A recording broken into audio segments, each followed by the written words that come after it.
Un piton abrupt dans les montagnes de Perse, loin du pouvoir central. Il y a 1 millier d'années, c'est la base d'opération d'une puissante organisation. Le fondateur de la secte est Hassan ibn al-Sabah.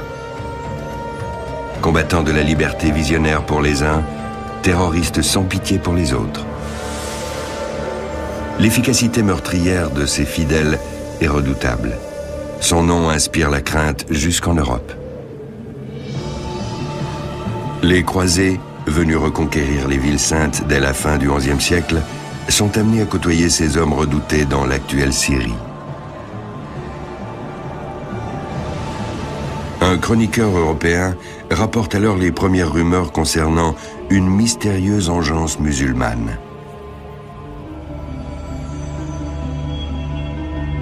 Dans son Histoire des croisades, l'archevêque Guillaume de Tyr en fait une description plus objective.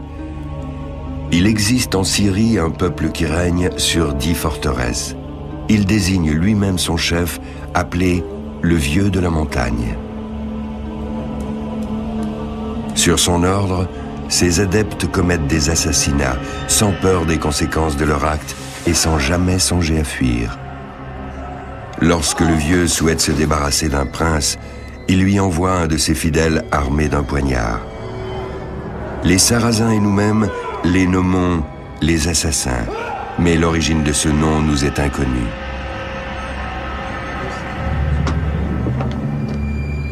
Ayant reçu dans sa forteresse Henri, croisé et comte de Champagne, le Vieux de la Montagne lui aurait fait l'effrayante démonstration de son pouvoir. Obéir jusqu'à la mort, un des commandements non écrits de la secte. Papa, allez! Une des nombreuses légendes, source de fascination et d'effroi mêlés qui entourent la secte. Le dévouement proverbial des assassins devient le thème favori des troubadours européens en adoration devant leurs dames. Vous me tenez plus en votre pouvoir que le vieux ses assassins. Tout comme ils le servent sans répit, j'ai servi l'amour par une fidélité jamais démentie.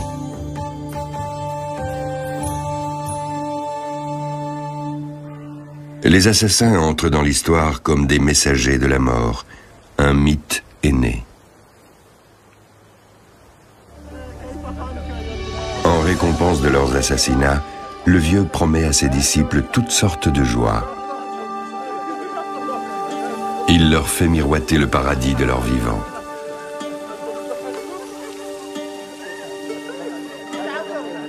Le maître drogue-t-il ses disciples pour les rendre dociles avant une mission dangereuse? Supposition purement gratuite. Seule certitude, les assassins sont des Ismaéliens, un courant de l'islam. En langage populaire, ils s'appellent aussi hachichin, mangeurs de hashish. C'est de là que viendrait le mot assassin. The term in Arabic was originally applied to the Ismailis. The term À l'origine, ce terme désignait les Ismaéliens. Les croisés l'ont entendu puis transposé dans les différentes langues européennes. C'est devenu par exemple Assissini, Assassini et Sicini, etc.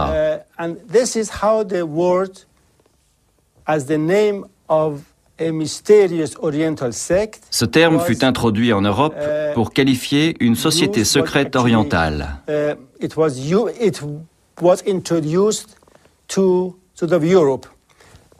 Ce n'est que beaucoup plus tard qu'il acquit son sens moderne de tueur professionnel. Le cannabis, à partir duquel on extrait le hashish, est connu en Orient dès le Moyen-Âge. Médecins et pharmaciens distillent les principes actifs de différentes drogues et les prescrivent contre les dépressions et les troubles digestifs.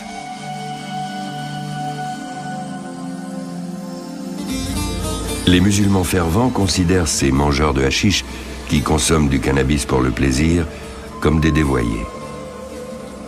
Le terme hachichin devient une insulte désignant les dissidents religieux, les marginaux et les partisans des sectes. Une chose que les croisés présents en Orient pour mener leur guerre ignorent.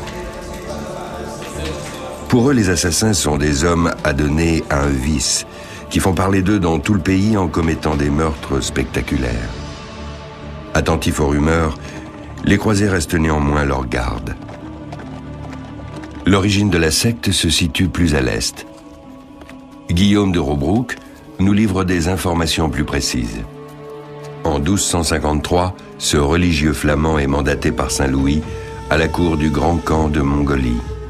Celui-ci l'accueille avec méfiance. Il a entendu dire que des assassins déguisés se sont introduits dans le pays pour le tuer. Guillaume note: « Ils vivent dans les montagnes. Ce sont des dissidents, les assassins. » Au printemps 1090, 160 ans avant le récit de Guillaume, Hassan ibn al-Sabah se rend en Perse pour une mission secrète. Après un séjour prolongé en Égypte, le voici de retour dans la patrie de ses ancêtres. Il est alors âgé d'une quarantaine d'années. Il voyage incognito, évite les grandes villes et cherche rarement la compagnie d'étrangers. Un jour, un comparse lui apporte une lettre au caravansérail près de Rey, sa ville natale. Mauvaise nouvelle, les sbires du sultan sont après lui. Le souverain voit en Hassan un dangereux agitateur et ordonne de l'arrêter. Hassan évite alors de se montrer dans l'ancienne capitale, près de l'actuel Téhéran. Il parcourt encore 130 km vers le nord-ouest, jusqu'à Qazvin. C'est un célèbre lieu de pèlerinage chiite. L'édifice actuel, qui date du XVIe siècle, a été plusieurs fois restauré.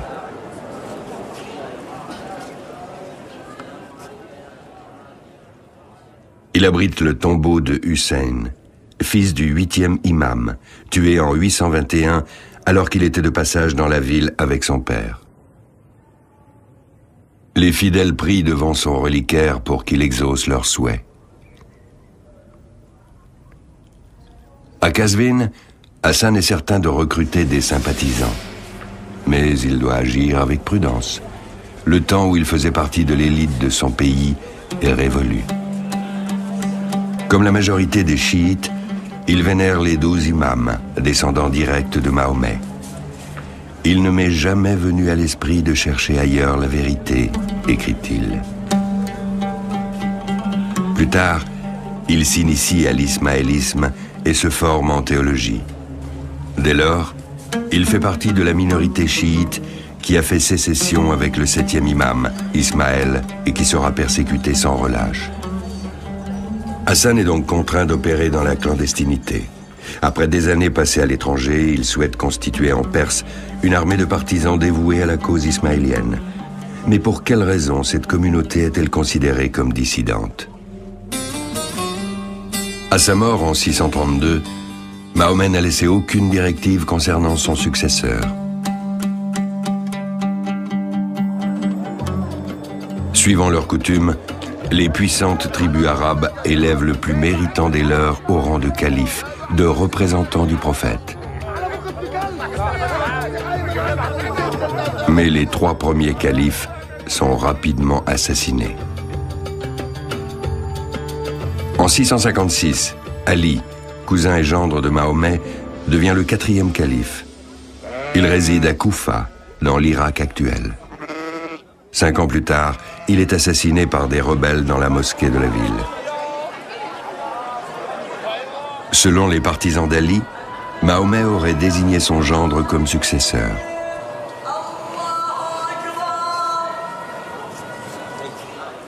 Après la mort d'Ali, ils affirment que le pouvoir légitime ne saurait émaner que d'un descendant du prophète. Le conflit débouche sur la séparation de l'islam en 2 grands courants, le sunnisme et le chiisme. C'est d'abord une dynastie sunnite qui s'empare du pouvoir. Hussein, le fils d'Ali, cherchera par tous les moyens à rendre le pays aux chiites. Sa tombe à Kerbala témoigne de l'échec de ses ambitions. Lui et 70 de ses fidèles seront en effet massacrés par les sunnites au cours d'une âpre bataille. Depuis, le deuil public fait partie des traditions chiites. Il manifeste à la fois la souffrance née de la répression impitoyable dont les chiites furent victimes et la compassion pour la mort héroïque de leur chef. Refusant de se soumettre à l'autorité des sunnites, les chiites préfèrent nommer leur propre chef religieux, l'imam, qui interprète le Coran et promulgue les lois. Pour la majorité des chiites, le 12e imam est le sauveur, celui qui reviendra à la fin des temps pour inaugurer une ère de justice et de bonheur. Mais les partisans d'Ismaël, le 7e imam, se séparent du parti dominant d'Ali et donnent naissance aux Ismaéliens. En 969, il crée la dynastie des Fatimides et fonde la ville du Caire. Pour la première fois depuis Ali, un clan chiite accède au pouvoir et exerce une grande influence politique et religieuse. Ces imams propagent la doctrine ismaélienne. Le rayonnement de l'architecture, de l'art et de la science grandit considérablement. Mais au XIIe siècle, les sunnites reprennent le dessus et les ismaéliens traversent une période difficile. À Londres, des chercheurs se sont penchés sur l'histoire mouvementée de cette communauté. Ils veulent comprendre les raisons de l'ostracisme qui frappe systématiquement ces dissidents religieux. Les Ismaéliens et les chiites, en général, ont souvent été mal compris. On les a souvent accusés d'avoir une approche subversive de l'islam. Mais il faut savoir que pour les Ismaéliens, la doctrine coranique et plus encore l'interprétation du Coran est à multiples facettes. Le message du Coran ne doit pas être pris uniquement au pied de la lettre. Le sens littéral est une chose, mais il y a beaucoup d'autres niveaux de lecture. En Perse, Hassan ibn al-Sabah prêche la doctrine du prophète selon l'interprétation des Ismaéliens. Devenu un daï, un missionnaire, il sillonne au printemps 1090 le nord montagneux du pays.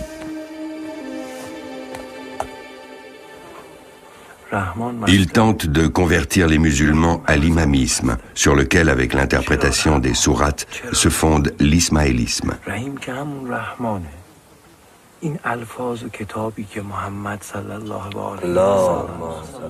Infatigablement, Hassan cherche à rallier la population à sa cause. Les peuples des régions éloignées sont particulièrement réceptifs. Son charisme ne laisse personne indifférent.